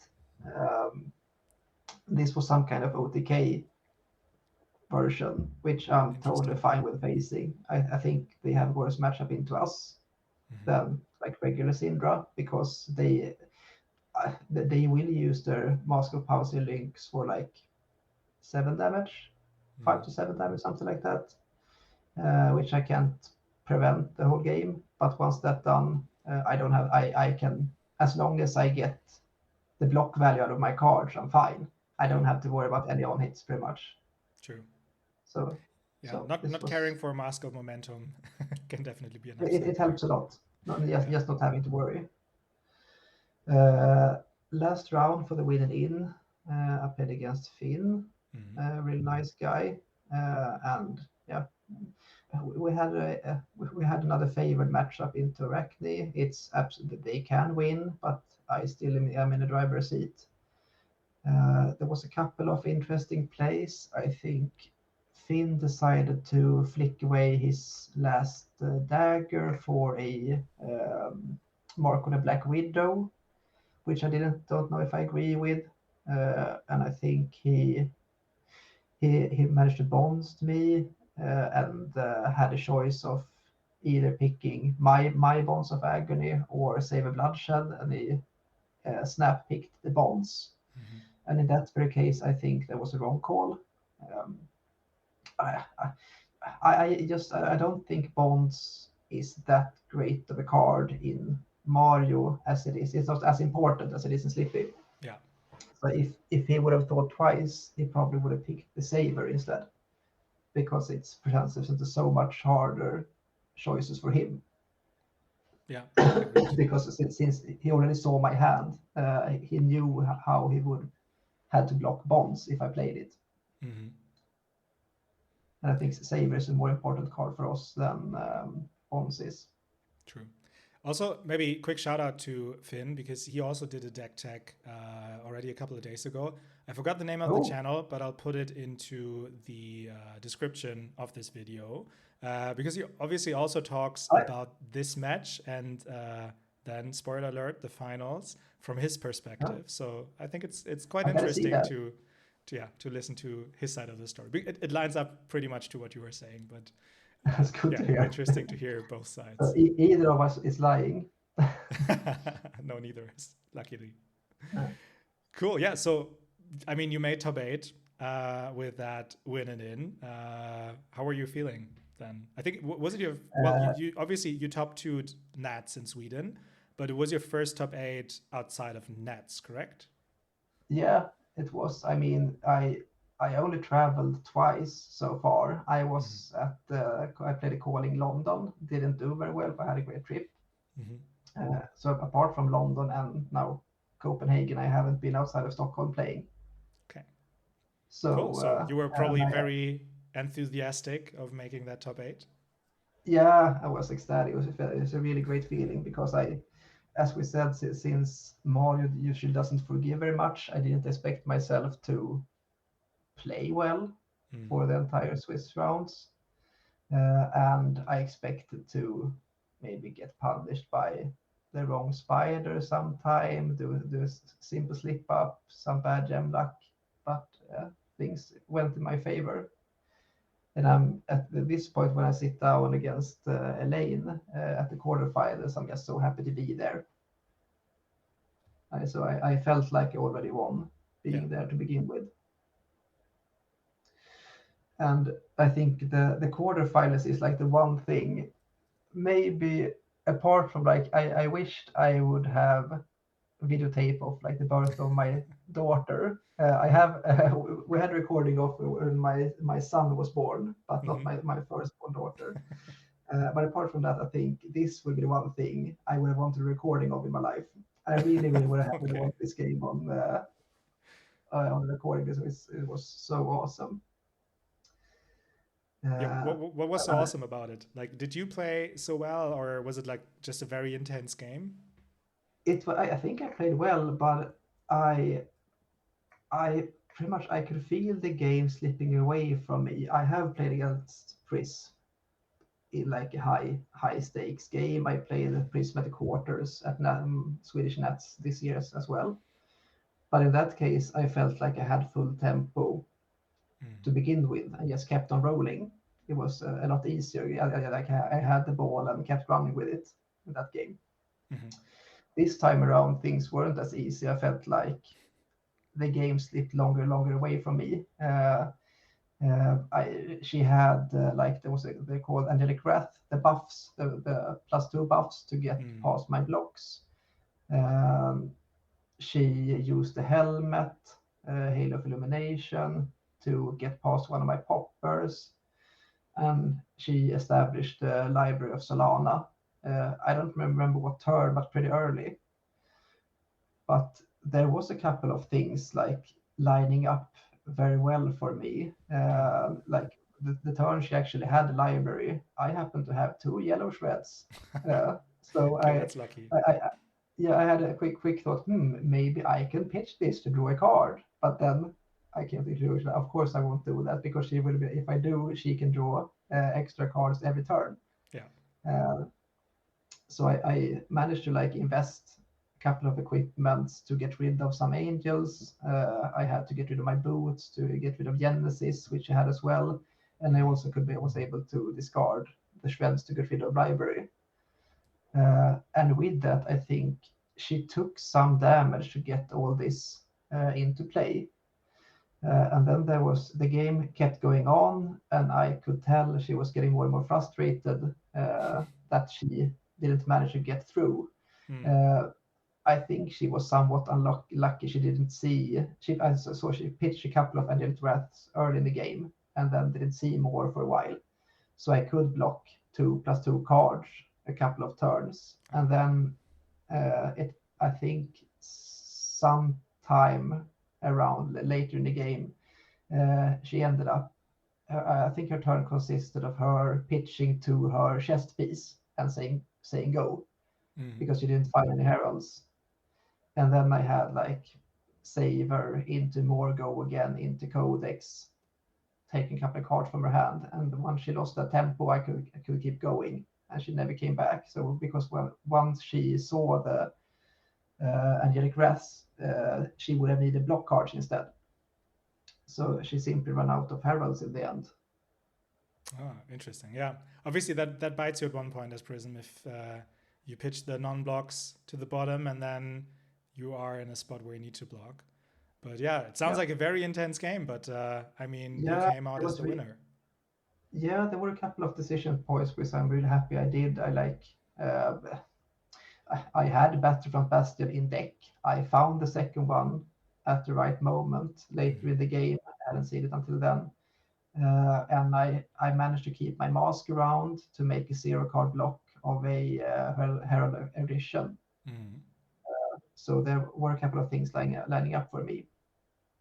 Yeah, but it was really intense. And even the finals wasn't as good of a feeling as the quarters, I think. Yeah, because I felt a lot for her as well, because she was visibly upset. She felt the game slipped away from her. So I couldn't stomach like getting up and yeah.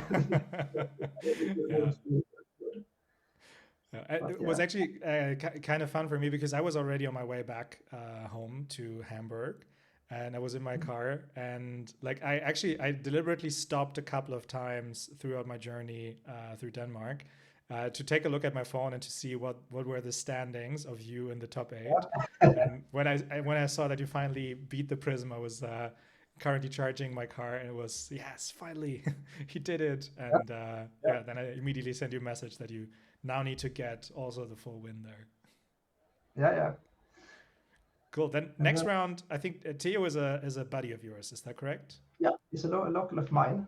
I, in a sense, got him into the game because his uncle is my best mate here in Skarpnäck, where I live. I got to know Klaus during my paternally with my first child, and then we got into the game pretty much together. And since Theo is his nephew. He's also into the game, and I think Cool. this is first time for Theo traveling outside of Stockholm playing. So Awesome. I'm And really then he glad for him as already well. went to the semis. Perfect. Yeah, he had to rebook his train home. They didn't expect to make it this far, so I was super happy for him as well. And I will say the matchup versus Dash.io is favored for us. Of course, we can lose, but we usually can string together a lot of damage threat while also threatening disruption, Yeah. and they can be disrupted. He started pretty good. He chose to go first, put down a couple of items, namely the cerebellum processor, Tekla core, and I think the what's his face, dissolving shield. Mm-hmm. So he had a couple of items to begin with before he even got to do anything. But then I think I played bonds my first turn, mantle bonds my second turn, and then another bonds the third turn. So I Okay. bonds Wow. him thrice. And I guess that could be a good argument for banning bonds because Definitely yes. this game didn't feel very fair. It just never got going. I think I ended on 33 life by my turn 4. Wow. So things went south for him really quickly, and I drew very well. Yeah. So that wasn't much of a game. Yeah. Sometimes you have those, right? Yeah, And I mean, it brought you into the finals where you met another kind of like old buddy of yours from 3 rounds yeah, earlier. yeah. I was so happy for him because Finn made it through to the top 8 because there was a draw on another table. So he was the only 5-2 sneaking in. Yeah. That draw was And I actually a mean, buddy of mine playing Jarl. oh, so sorry for him, but a good Yeah. thing for Finn. Definitely. But I mean, in general, the matchup that went to draw was like Fatigue Jarl versus, I think, Fatigue Reinar. And I never heard anyone saying, oh no, the Fatigue decks didn't get through. Yes. So, I think like either deck would have shaken up the top 8 quite a bit. So yeah, maybe it was a good thing that none of them made it to top 8. yeah, yeah, but But I'm how very was happy. your game against Finn? Was it similar to the first one, or was it any I, different? I would say it was a lot closer. Mm-hmm. I think Finn bounced me 4 times, 3 or 4 times. Wow.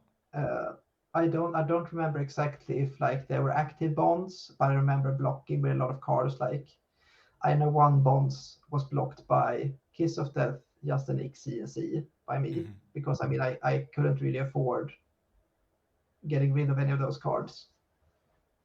Um, and I think he made the choice to buff 1 or 2 very blocked bonds. I mean, I don't remember exactly, but I think he used up a couple of cards to get maybe 2 to 4 damage through. Uh, and I wonder if he would have kept those reactions instead and Mm-hmm. saved those for another day. He would have IP'd himself there, but it could have made his later turns a lot more powerful. I'm not sure if what was the right call, but it would have been a lot easier to see if we had this on recording as well. Yeah. Cool. Um, and I think there was an interesting choice I had to make. I had Black Widow. I rolled into Black Widow, had Kiss of Death, and I don't know if I had 1 or 2 Tarantula Toxin because I remember having the choice. I want to pitch 1 card to activate um, Black Widow, Mm-hmm. and then I wonder if do I just go for another attack to be able to flick the Kiss of Death to banish another card, or should I go for just pure damage? And in hindsight, I think I was in a misplay. I decided to go for double card banish with Black Widow. I probably should have just went for double toxin instead. Mm-hmm. It would have been a lot more damage. Yeah. Maybe it might have been 1 toxin, but the difference between 1 card and 6 damage extra for me might have been a big difference. Yeah, definitely. It sounds like the 6 damage would have been worth it there. But I mean, at the end, it didn't matter, and you won Mm. that game. So you won your first battle hardened, and I remember you sending the picture where you jumped into the arms of your buddy, Yeah, full of joy. Can you describe how that felt for you? it was really effing awesome. I mean, I'm a kind of a emotional player, I would say, and things has gone my way a couple of times now. Mm-hmm. I've been putting at results at the local scene here in Stockholm, and I came second in that. I was very disappointed because I did play the finals very poorly. That game is unfortunately on stream, but it was a learning experience for me. Like I shouldn't have made those decisions, which I Mm-hmm. did, and it's a very different feeling. Like actually winning an event. I don't think it matters that much how big it is, what prizes there are. Like the feeling of actually I beat everyone else. It's pretty damn awesome. Yeah, that's So what we I play was really for. happy. Yeah, it was really, really awesome. I'm sure I will remember this from many years from now on. Yeah, perfect. Yeah, and I mean, you opened up a great card in the legendary. You have a PTI. Do you already know Yes, where you're heading? Are you going to Worlds in Philadelphia, or are you saving it up? uh, I did qualify for Worlds by Nats, but Oh, it's a true. big thing Yes. with Yeah. it's a big thing traveling. Uh, I have two. My kids are 3 and 6. It's a lot of money to put into that trip. But I think I will probably use the PTI for next time there's a PT in Europe, I guess, Hmm. whenever that is. Yeah. I mean, let's hope that maybe Worlds is in Europe next year. I mean, it was in It should be, shouldn't it? should be It was right. it. What? It's in world. It's in North America this year. Was in Japan, Asia last year. Yeah.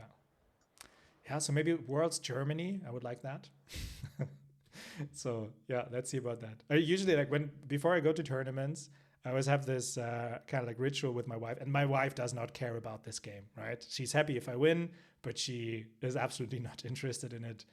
Uh, yeah, other than me being happy.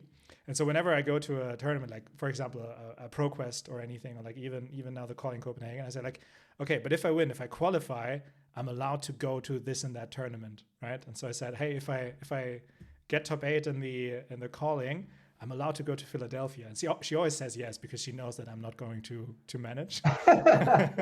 But so now me becoming 30th, so the closest I got to top 8 ever in such an event.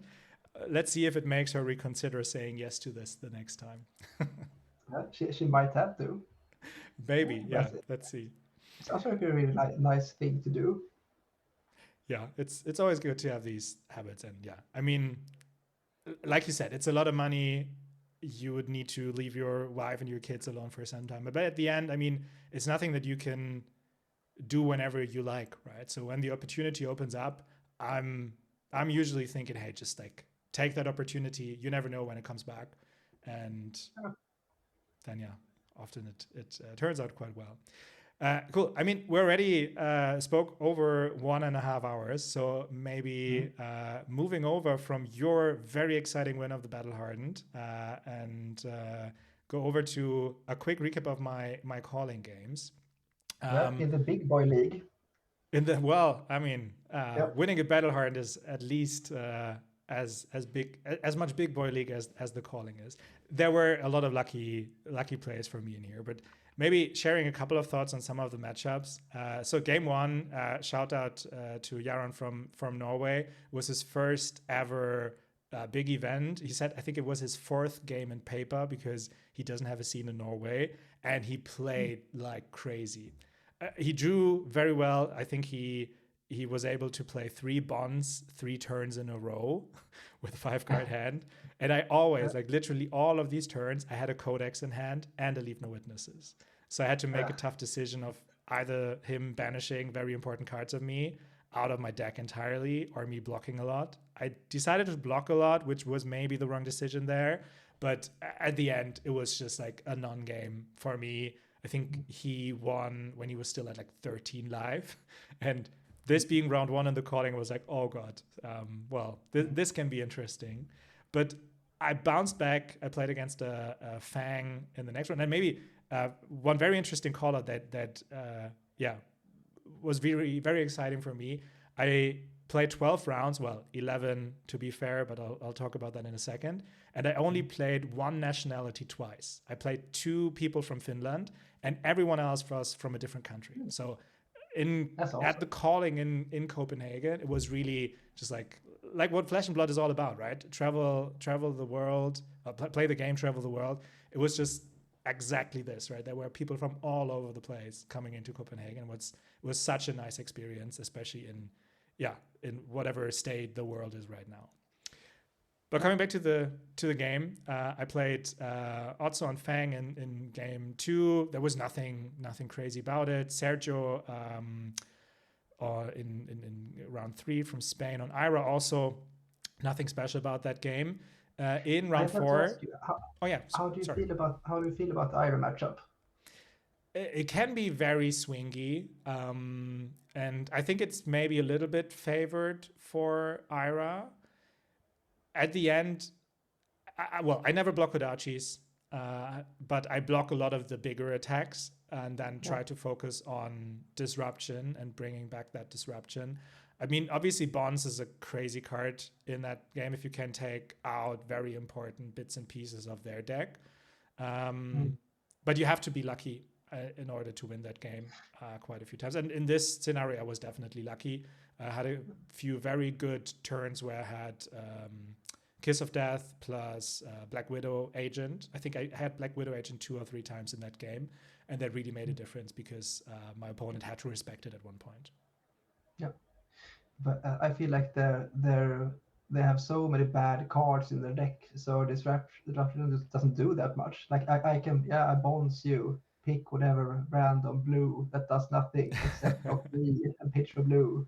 So yeah, that is true. But if you end up taking very important of their 5 or 6 power attacks, like Sound the Alarm or CNC or whatever, or the new card, Edge of Autumn, that is the sword, the one that banishes a card from Arsenal, from the Ira. Yeah, I know which one you mean. But obviously those are prime targets, right? If you hit those, then the game can really swing into your favor quite quickly. Yeah. Then round 4, I played another Fang. This one I lost. And there was one very interesting spot where variance definitely maybe decided the whole matchup. It was in quite an early turn, maybe like turn 4 or turn 5. And my Fang opponent, Igor, he was able to establish the fealties so quickly. I think in turn 1, he already had 3 fealties live. And that's a moment where, I fall behind quite quickly. But I was able to hold a quite good hand with a lot of disruption. And I think it was like a mark of the Black Widow with 2 reacts, and they had to respect that. They blocked with a couple of cards. They had 1 card in Arsenal. I still had an agent up. It was actually Funnel Web, so not the most important agent, but still it was like +3 and could do something to the Arsenal. So they had the Arsenal, they had 2 cards in hand. And so I played a Persuasive Prognosis and still had 1 card in hand to activate the agent, the Funnel Web. So in theory, it could come in 4/4. So he gave me a 3 block. He had already used all of his equipment on the chain links before. And I activated the agent. He played a snack from Arsenal because he thought it would work on the agent, which it didn't. We had a quick judge call, and the judge confirmed that it wasn't working on the agents. So I was 1 damage over his block, and he had 1 card left in hand, which obviously is a red card because he needs to play a Draconic in order to keep his fealties. And with the hit of Persuasive Prognosis, I was about to banish a card from the top of his deck. And if that is the same color as the card in his hand, that gets banished too. And so there was a very, very good chance. I mean, it's a Fang deck. He plays, 50 reds or something like that. And he already used a couple of blues to pitch. He played the snack from Arsenal. So I was just crossing my fingers, saying, oh, please be a red, be a red. And of course, it was a blue. And so I got to see his hand. I think it was Blaze Headlong, I think. So he was able to keep his fealties around. And from that moment on, there was just like not much I could do because he had so much value from the fealties alone. And I think I got him down to like 2 health, but at the end it was not enough to close this out. It's so rough that you have to banish every card from his hand. You can't leave one card when they have those fealty tokens. Yeah, and I thought I was in a pretty good spot. I mean, what's the likelihood? It was like I said, turn 3, turn 4, so there must have been at least like 45 reds left in his deck. Yeah. And then I hit one of the few blues in the deck. But yeah, such is life. That's the variance in the game.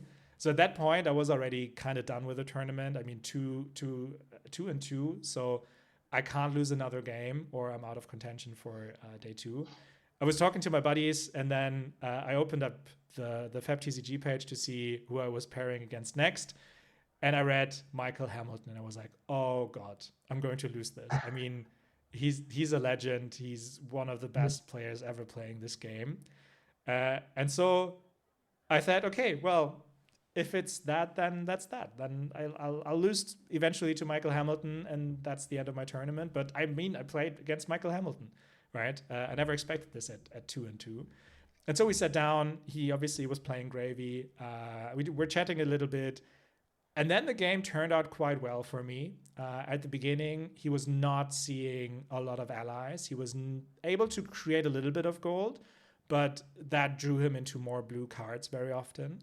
And the few allies that he was able to play, I was able to get rid of quite easily. It was like a Sawbones and I think a Rigor Mortis, no chumps up until this point. And so it allowed me to actually go phase quite a bit.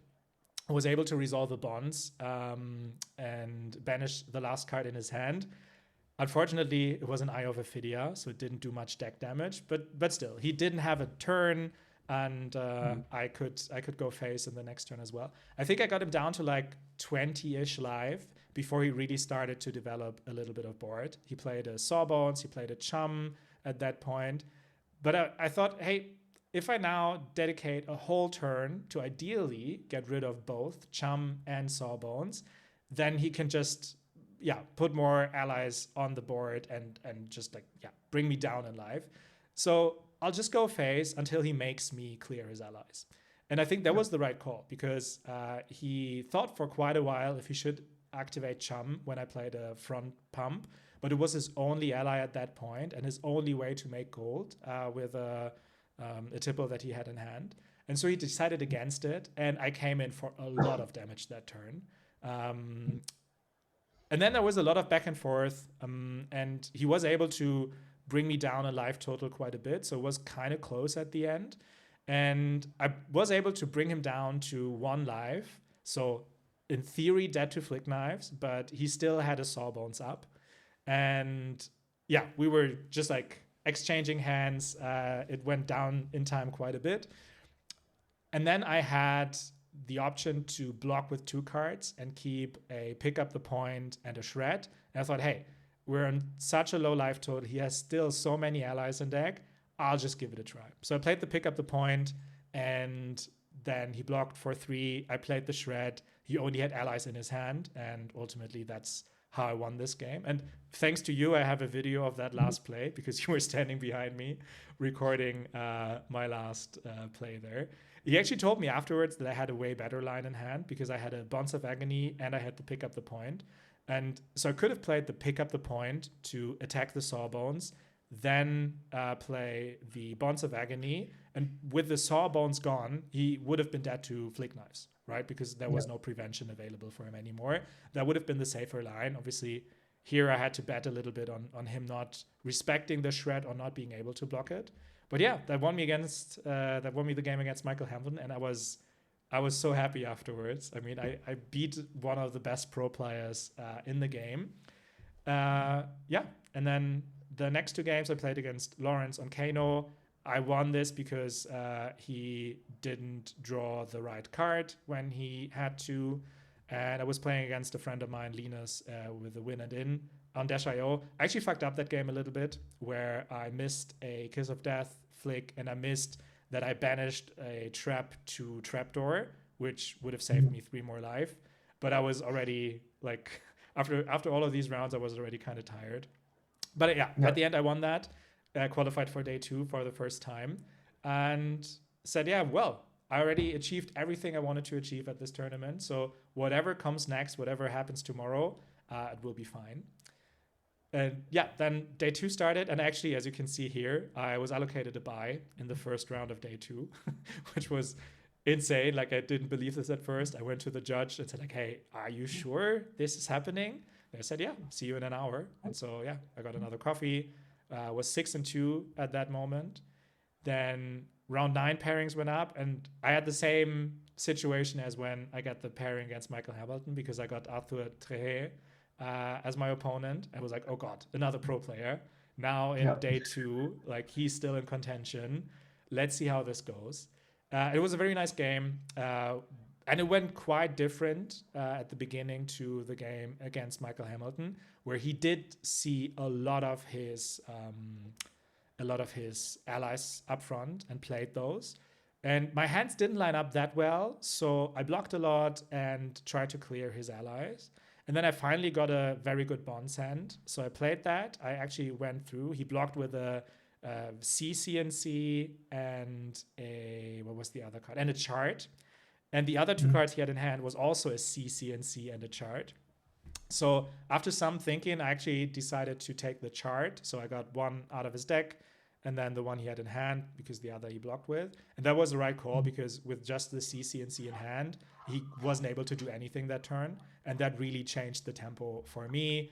And interestingly, the same cards again that won me the game against Michael also won me the game against Arthur, where I had to pick up the point in a shred. He didn't respect it. We were almost, like, we were already in time, so it was the last attack, and he wasn't able to block this, and so I also won against him. Power of Shred. Yeah, sorry. Power of Shred. Power of Shred. Yeah, like I said, game card of the weekend for me. So it was 7-2 at that moment in time, and then next round I paired against another Mario, against Ville from Finland. And it was also a very nice game. We were chatting a lot, we were laughing a lot. And then I was quite a bit ahead for some time, and then it got closer and closer. And then I was able to keep a quite good hand and still stay on 2 life.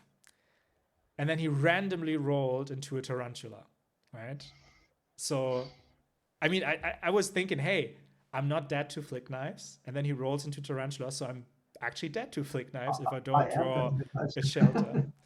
And yeah, that sealed the game. Like, I attacked him, but because he knew that he would only need to flick me that 1 dagger, I think he still had Tunic up and was able to, like, play Chelicera, so he could flick me his Hunter's Clave for a game. He blocked with almost all of his cards, managed to stay on, I think, like 1 life, but he knew he would kill me next turn. So I didn't draw into the shelter, so he won. And next game, I think he actually played on stream. So yeah, he played. I know Ville from Discord. He's actually a very, very nice guy, very sharing with thoughts and insight about Assassin decks in general. So no shaming losing to Ville. Yeah, I was fine. We were both saying at the beginning, well, either of us is still live for top 8. As long as one Mario makes it, that would already be nice. Yeah, and so was him. Obviously, I think he bubbled as 9th at the end, which was sad. Came in 9th. Yeah. Unfortunately, he did a really good job. And so I was 7-3 at that moment. So was thinking, okay, I'll just play the next 2 games. Let's see, maybe I make a good place. I played against Wojciech from Poland on Slippy. He should have won that game, but he missed flicking his Kiss of Death in the last turn. He only had 2 cards left, and that was not enough to win the game. So yeah, luckily for me, I won that game. And then I played against Mirko from Italy in the last round. And it was pretty similar to the first game I played that weekend, where Slippy was just rolling over me with bonds after bonds after bonds. I think he resolved 4 bonds or something like that. It still got close at the end, where I think he was at 3 life, but then there was just 1 reaction too much. And I was just happy that now the tournament is done, was waiting for the top 8 announcement, and was really, really surprised when I saw that I was 30th place, so actually cashing. And yeah, ran over to my friends and said, like, oh my God, you won't believe it. I was just so happy that this worked out. I mean, just like 3 weeks before I was starting this YouTube channel saying, hey, I'm a very average player. I never Yeah. day two to calling. And all of a sudden, I actually managed to cash one. So yeah, that was crazy. I mean, it's a really good story arc, and I do love the like sale pitch of I'm a very average player. It's a good one. Yeah, you know, I'm a marketing guy, so that's Yep. that's a marketing story for now. Yeah. Awesome.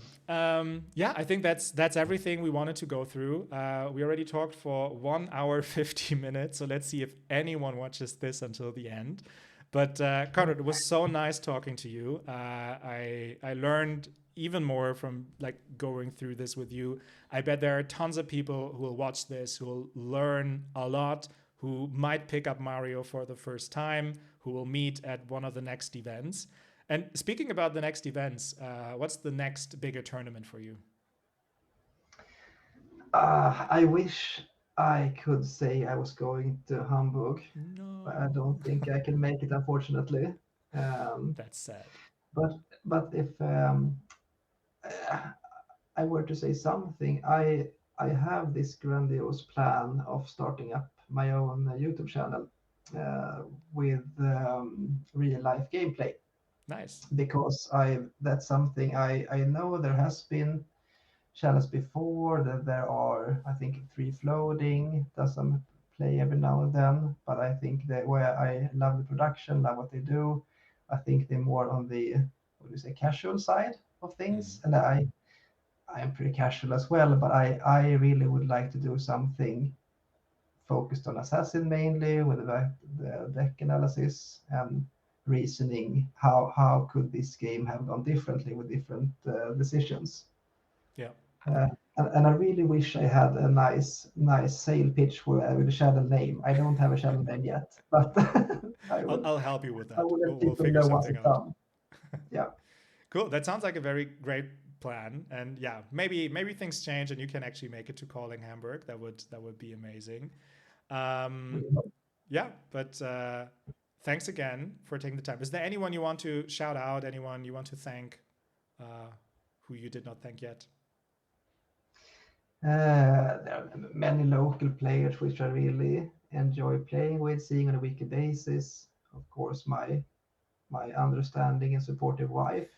Mm. Um, then she also thinks that she doesn't care about games at all. She actively dislikes them, but she understands that I really enjoy them and encourages me to do stuff.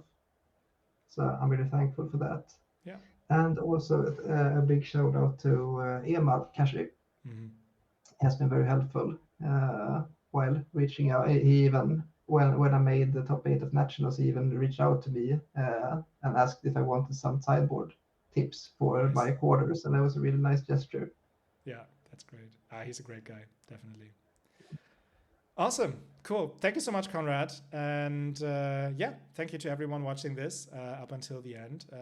Leave us some feedback if this was interesting, if you want this when Konrad wins his next event. I'm pretty sure it's going to be. Och Tore, Yeah, maybe. Let's see.